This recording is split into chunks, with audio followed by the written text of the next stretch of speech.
हाल के दिनों में तेजी से लोकप्रिय हुए P2P यानी पीयर टू पीयर प्लेटफॉर्म्स पर आरबीआई की नजर है। आरबीआई ने इन प्लेटफॉर्म से फाइनेंशियल डेटा मांगा है।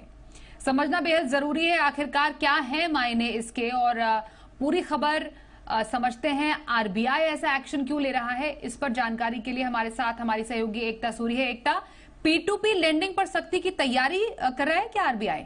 जी बिल्कुल स्वाति, आपने सही कहा कि पेटीएम के बाद अब हो सकता है कि दूसरी बड़ी कार्रवाई जो हो वो P2P लेंडिंग प्लेटफॉर्म्स पर हो।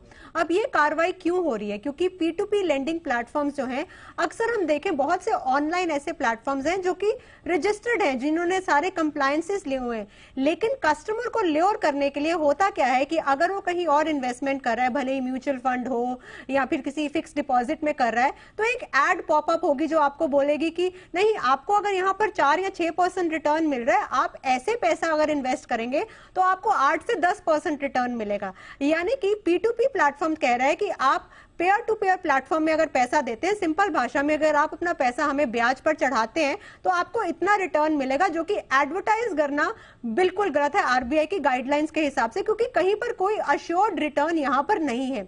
दूसरा, अगर P2P प्लेटफॉर्म पर लोग पैसे इन्वेस्ट भी करते हैं तो कहीं कोई डिस्क्लोजर नहीं है कि वो पैसा किसे लोन पर दिया जा रहा है, उसकी की फैक्ट स्टेटमेंट्स जो है वो क्या कहती हैं।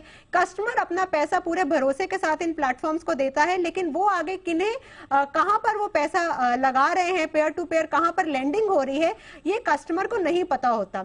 एग्जाम्पल के तौर पर अगर किसी ने 2 साल के लिए पैसा अपना peer to peer lending platform में ब्याज पर दिया है, लेकिन अगर उसको साल 1.5 साल के अंदर ही अपना पैसा वापस चाहिए तो उसे उसका पैसा वापस मिल जाता है, जो भी टर्म्स एंड कंडीशंस है उसके हिसाब से।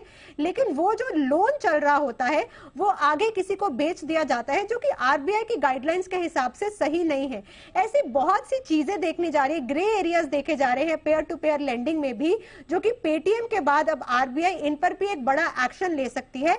क्योंकि यहां पर क्या है कि अगर एक कंज्यूमर एडवर्टाइजमेंट के झांसे में आ रहा है, अश्योर्ड रिटर्न के झांसे में आ रहा है, तो जाहिर सी बात है कि उसका पैसा डूब सकता है। उसे टर्म्स एंड कंडीशंस, जो कंसेंट टिकमार्क करवाया जा रहा है वो कंसेंट नहीं मालूम है, की फैक्ट स्टेटमेंट में ट्रांसपेरेंसी उसको नहीं मालूम है। तो ऐसे ग्रे एरियाज को देखते हुए ही फिलहाल आरबीआई ने पेयर टू पेयर प्लेटफॉर्म से उनका फाइनेंशियल डेटा मांगा है। स्वाति